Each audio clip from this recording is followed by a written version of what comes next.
Magandang araw po sa inyong lahat. Muli, ako si Jason T. Asuncion at ako'y nagpapasalamat po sa lahat ng mga tumatangkilik ng YouTube channel na ito. Maraming salamat sa lahat ng comment, nag-like, sa mga nagme-message po sa akin sa Facebook. Thank you very much po. Maraming salamat. At dahil sa inyo, patuloy po tayong gagawa ng mga video tutorial. No? For this lesson, gagawa tayo ng video tutorial about how to create database using MS Access. Okay? So, ito po isang intro para sa paano i-connect yung database sa Access. Kasi yun ang pinaka maraming request na nare-receive ko. No? Sabi nila lagi, paano daw mag-connect ng database sa Access. So, tuturo natin yan pagkatapos ng lesson na to. Gusto ko munang matuto muna tayong gumawa ng database bago tayo mag-connect sa Visual Basic, no? Para kahit, sabi ko nga, kahit yung mga beginner talaga, yung mga zero background sa programming using Visual Basic is makasabay sa ginagawa natin. Okay? So, start tayo, no? So, ang gagamitin ko pong database for this lesson is Microsoft Access 2007. Okay? So, kung familiar kayo sa Microsoft Access, good. Kung hindi, mas maganda. Okay? Kasi pag gumagamit tayo ng 2003 pababa ng Access is, tapos gagamit kayo ng 2007, medyo maninibago kayo, no? So, marami namang database pa. Baka sabihin ng iba, bakit Access, no? Meron namang MySQL, meron yung Oracle, no? So, para sa akin, unang-una kasi yung accessibility ng Access. So, pag may Office ka, karaniwan meron ka ng Microsoft Access. Then, yung gumawa ng Visual Basic is Microsoft. Same with gumawa ng Access is Microsoft. So, sa tingin ko yung compatibility issue is minimal, no? Mas magiging mas konti yung magiging problema mo. Dahil sa kung compatible pa sila o hindi. Okay? Pero ang Access, totoo lang, hindi lang siya database, no? Kaya niya gumawa ng isang buong program. Okay? Pwede siya maging back-end or front-end using yung mga switchboard niya. And meron rin itong kasamang Visual Basic for application. No? Kung marunong ka nun, maganda. Okay? Kaya mapapansin nyo dito, pag nagbukas tayo ng Access, may blank database tayo, then may mga templates. Itong mga templates na to, pwede na kayong gumawa ng direct ng program using itong mga templates na to. Okay? Pero for this lesson nga, sabi ko sa inyo, gagawa tayo ng blank database, no? So, pag pindot ko ng blank database, lalabas to, no? So, ang file name natin is database5.accdb. Kung gusto nyo palitan kung saan masasave, kasi by default, masasave siya sa My Documents, no? So, gusto nyo ilipat ng folder, pwede kayong click nyo lang itong folder icon na yan. Then, sabihin nyo lang kung saan nyo gusto masave. Okay? Then, papalitan ko po itong file name ng exercise. Okay? .accdb. Okay, malaking pagbabago to. Sa 2003 po ng Microsoft Access, ang extension niya is MDB or Microsoft Database. Okay, so ngayon medyo malaking pagbabago accdb. Bakit ko nasabing malaking pagbabago? Sa Microsoft Word po kasi na 2003, ang extension niya is .doc. Pagdating sa 2007 pataas, ang extension niya na ay .docx. Sa Excel is .xlsx. Sa PowerPoint is .pptx. So, nilagyan lang ng X. Pero pagdating dito sa Access, hindi ganun yung ginawa nila. Asimpiltan nila yung buong extension. Akala ko nga rin dati MDBX eh. So, .accdb yung ginamit nilang extension. Kailangan nyo to, mahalaga na malaman yung extension ng database nyo kasi kapag nagko-connect na kayo sa Visual Basic ng database, may mga pagkakataon na kinukuha nyo yung buong file name. Hindi lang yung file name, pati yung extension. So, kailangan mahalaga, alam nyo yung extension ng database nyo. Okay? So, ano ba yung database? To start with, no? Ano ba yung database? Database is collection of table. So, table, alam natin yan, binubuo ng row at column. Parang Excel, di ba? Row, column. Then, pag nag-intersect yung row at saka column, nakakabuo tayo ng cells. O cell, okay? Yung cell, doon tayo nagtatype ng data, yung parang square box, no? Doon tayo nagtatype ng data. Okay? So, ang database is maraming table lang. Para mas madali yung paliwanag, parang binder na maraming parts, no? Diba yung high school tayo, binder lang yung notebook natin pag minsan, tapos lahat ng subject natin nandun na. So yung binder natin, nahati siya sa bawat kulay, bawat subject, isang kulay, isang subject. So ganun yung database. Yung binder, yun yung database. Bawat kulay doon, bawat subject na hati mo doon sa binder mo, is yung table. Okay? So, ganun ang composition ng database. So, database, sa loob niya, table. Okay? Okay, so, exercise. So, create na tayo. Okay? Pag pindot ko ng create button, lumabas to. So, happy ko nga sa inyo kung baguhan kayo sa 2007 Access, okay lang. Kasi, nung nagsimula ako, nabigla ako. Kasi automatic may table sa harapan ko. Sa 2003 kasi wala pong ganyan. So, hindi ko alam dati, tagto na ako basta dito. Kasi sanay ako nagalagay ng field name, no? So, pag magawa kasi tayo ng table, tayo nagsiset-up ng itsura niya, ng structure niya, ng laman niya. Okay? So, gagawin ko, i-close ko lang to muna. Okay? Then, pipinutin ko yung create tab dito. Okay? Then, table design.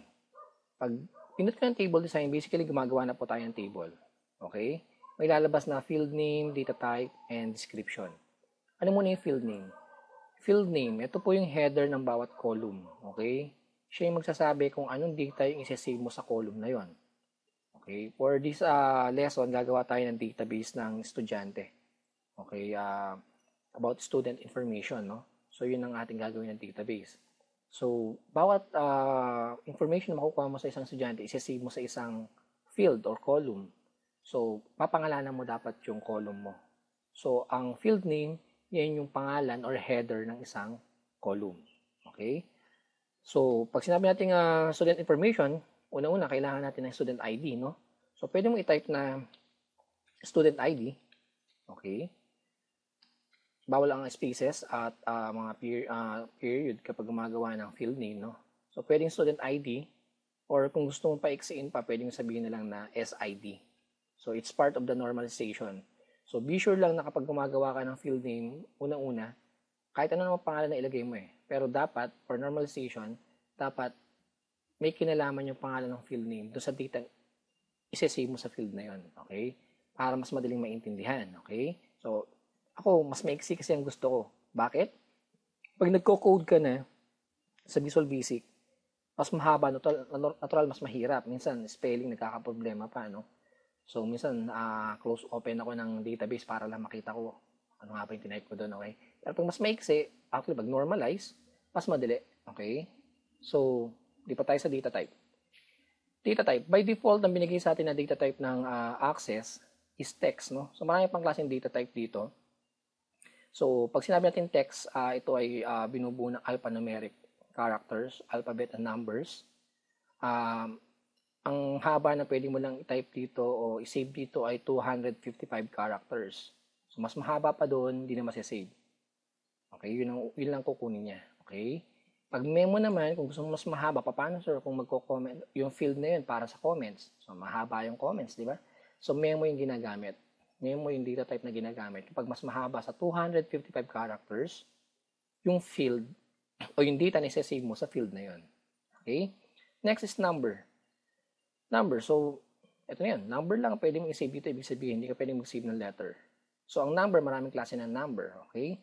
So, may sa field size natin may long integer. When we say integer is a counting number. Diba? 1, 2, 3. Whole number yan. Pag gusto mo naman ng may decimal point, it's either single or double. Okay? So, pag decimal point, single or double, kapag whole number, integer, or long integer. Anong kaibahan long integer sa integer? Wala. Mas marami lang yung characters na kayang i-save ng long integer sa integer. Okay, basically, basta ang dapat mo lang malaman kung anong integer. So, whole number, integer. Pag decimal, double, or single. Okay? Next. Okay. Is date and time. So, pag ang data na i-save mo is about date and time, so may sariling format kasi ang date and time, no? So, gagamitin mo data types, date and time. So, pag pinindot mo yan, pwede mo sabihin na gusto kong ganito yung format na gusto kong makita. Ito yung date, ito yung time. So, gagamitin mo is general date. Okay, sa field properties po yan ng data type na date and time. Pag gusto mo naman long date, kasama yung day of the week. Yan, Tuesday, bawa ganyan. Medium date, short date, long time. O, ito, pag time lang ang gusto mo ma-save, no? Ito. Yung short time, ang format po niya is 24-hour na format, no? Pag long time, meron siyang seconds. Pag medium, walang seconds yan. Pero 12-hour yung format niya. Ang ginagamit ko pag sa date and time, karaniwan is short date. Bakit? Kasi ganyan na ganyan po yung format na ginagamit ko ng Visual Basic. Kapag humingi ka sa kanya ng date, ang ilalabas niya ganitong format. Okay? Naka-short date siya. Okay? Next. Currency. Currency is same as decimal or double, no? Pareho sila. Automatic ang currency, bibigyan kanya ng decimal point. Okay, 2 decimal places. Tapos, pwede ka mamili ng currency symbol.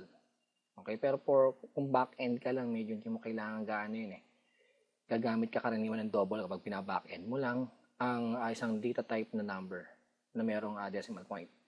Auto number is same as number. This is a integer number. Counting number siya. Ang kaibahan niya sa number na integer, ang auto number is automatic. Hindi mo kailangan lagyan ng data. Siya ang maglalabas. Then, hindi mo siya pwedeng pigilin. For example, pag nilagyan mo ng 1, pag nag-enter ka, 2 ulit yung lalabas. Hindi mo pwedeng palitan ng ibang number. Sunod-sunod siya, kaya auto number. Next is yes, no. Yes, no is Boolean data type. Kung familiar kayo sa mga data types, so meron tayong tinatawag na Boolean.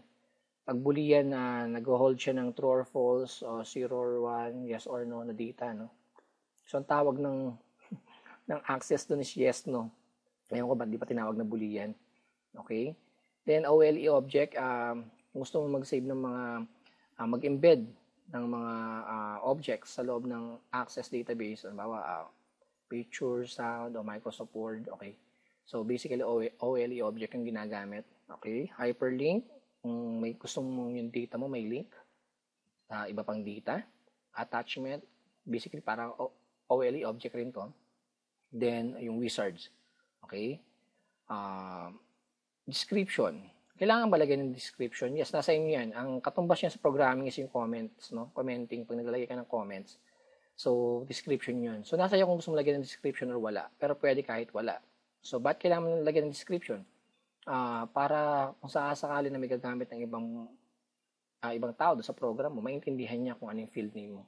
For example, yung field name mo masyadong hindi naiintindihan, tapos nilagay mo sa description niya kung ano yung ibig sabihin, mas madaling intindihan. Kaya mahalaga na yung field name mo is normalized then at naiintindihan yung nasabi ko sa inyo. Kasi pag hindi, things are, ikaw lang makakagamit ng program mo, no? Hindi ka pwede sa group environment. Okay? So, sa SID or student ID, ang gagamitin kong data type is number. Okay? Next, ano bang kailangan natin sa estudyante? Kailangan natin ng name niya, no? Pangalan niya. So, pwede mo ilagay yung name. Okay? Ang problema na pag nilagay mo yung name, hindi normalized to, no? Kung sinabi kasi natin na normalized or normalized database, kailangan yung data is na-chop down na or nahati na yung data sa pinakamaliit na parte niya. For example, yung pangalan. Yes, name is name. Pero ang name is binubuo pa ng first name, last name, and middle name. So, halimbawa, pag gusto kong hanapin lang yung mga may apelidong Asuncion, pag ginamit ko yung name na field name, hindi ko makikita yun. Medyo mas mahirap. Diba? Kaysa pag sinabi kong gusto ko lang makita yung last name, automatic last name lang makikita mo. Okay? Pero pag name, yung nga, binubuo pa siya ng 3 klase ng data field, which is last name, first name, and middle name. So, pinakamaganda, hatiin natin yung name sa 3 pang field name. F name for first name. Pwede nyo lagyan na first name sa inyo. So, ako nga, sabi ko, pinakamaiksi yung gusto ko. So, F name, L name. F name for first name, L name for last name, and M name for middle name. So, lahat sila ay text yung data type na ilalagay natin. Okay? Pwede mong kontrolin yung dami ng data na papasok dito. So, gusto ko 30 characters lang yung masisave. So, ibig sabihin nito, kapag more than 30 characters yung pangalan niya, yung first 30 lang yung masisave. So, pwede mong kontrolin yan. So, dito lang sa may field properties niya, field size. So, ang default na kasi is 255. So, palitan mo lang ng 30. Yan. Okay? Next. So, DOB, birthday niya. No? So, pwede mo ilagay birthday. So, mahaba yun. So, ang ilalagay ko is DOB. DOB for date of birth. So, birthday yung lalagay natin yan. No? sa day. So, ang data type na gagamitin ko is date time. Then, by default kasi, ang date time niya is walang format, no? So, ang format niya actually is a general date, yung may kasamang oras. So, pag birthday naman, di mo nilalagay yung oras kung kailan ka pinanganak. So, ang ginagamit ko nga, sabi ko sa inyo is short date. Okay? So, sa ano yan, data type ng date time, sa format niya, short date ang nilalagay ko. Then, address. Ito na naman. Pwede yan. Ang problema yung address ay binubuo naman ng mas maliit pang klase ng data, which is yung barangay, town, province. Mas maganda nga kung pati yung house number ilagay mo eh. Mas maganda yon. Okay? For this example, gagalagay ko lang is yung muna yung barangay. Sa paggawa ng field name, bawal pala yung mga spaces, no? At saka period. Actually, spaces pwede, gumagana, no? Yung period, hindi. Pero hindi ko nilalagay ng spaces kasi pag nag-call ka ng field name sa Visual Basic at hati siya, or sabihin yung field name niya is dalawa, may nakakaproblema tayo. So, advice ko lang, kung maaari, shortest, then wag nang gagamit ng mga special characters or spaces. Okay? Pero sure naman, naiintindihan yung field name nyo. Next is town, then province. Okay? So, lahat sila is data type na text. So, description, kahit wala na. Okay. May mapapansin kayo dito na parang susi, no, na gold, which is sabi na primary key. Okay? So, pag na database kasi may mga primary key na sinasabi. So, ano ang primary key? Ang primary key is isang field name sa table mo kung saan yung field name na yun must be unique. Dapat unique siya, wala siyang kapareho o hindi siya pwedeng ulitin. Okay? So, bakit? Ginagawa to sa database for tinatawag natin na database integrity or security. Kasi halimbawa ganito, gusto mong mag-save ng mga tao ng pangalan ng tao. So ayaw mong may maulit ka, di ba? So mas magandang gumawa ka ng primary key para wala kang maulit. Bakit? Kasi pag naulit 'yon, sasabihin ng computer na ulit mo na 'to, hindi mo na pwedeng ilagay ulit, pipigilin niya. Okay? Kaya dapat nga yung primary key is unique, walang kapareha. So, hindi mo pwedeng gamitin na primary key yung first name. Bakit? Merong tao na magkakapareho ang pangalan, di ba? Hindi mo rin pwedeng gamitin last name, middle name, date of birth, hindi rin pwede. Province, town, and barangay, hindi pwede. Okay? Pero kung sa eskwelahan tayo at student information kinukuha natin, dapat lang ng student ID nyo, walang kapareho. Di ba? Ang pangit naman may kapareho student ID number. So, dito sa database na, sa table natin na to, ang pinakamagandang gawing primary key is itong SID or student ID. So, gawin mo lang, piliin mo lang yung field name na yon, pindutin mo yung primary key button. Okay? Makapansin mo magkakaroon ng parang gold key dun sa may gilid ng SID. Ibig sabihin siya isang primary key, so hindi siya pwedeng maulit yung data na ilalagay dyan. Okay? This is for data integrity. Pag close natin to, do you want to save changes? Yes. Papangalanan natin yung table na kasi may kinalaman sa student yan, no? So, pwede mo lagay student info or to be short, S-info. Okay? So, habi ko nga sa inyo, ang paggawa ng mga field name, table name, and database name, be sure na maiksi sila and naiintindihan at may kinalaman doon sa data na ilalagay nyo sa table na yon. And for instance ng field name, doon sa field name na yon. So, pag sinave ko to, pinindot ko to, save. Okay. So, double-click yung table, no? Gusto ko lang ipakita. Remember, yung SID natin is primary key. So, sabi ko dyan, pag when you say primary key, unique, hindi pwedeng maulit. So, for example, naglagay ko ng ID name niya is 123. Okay?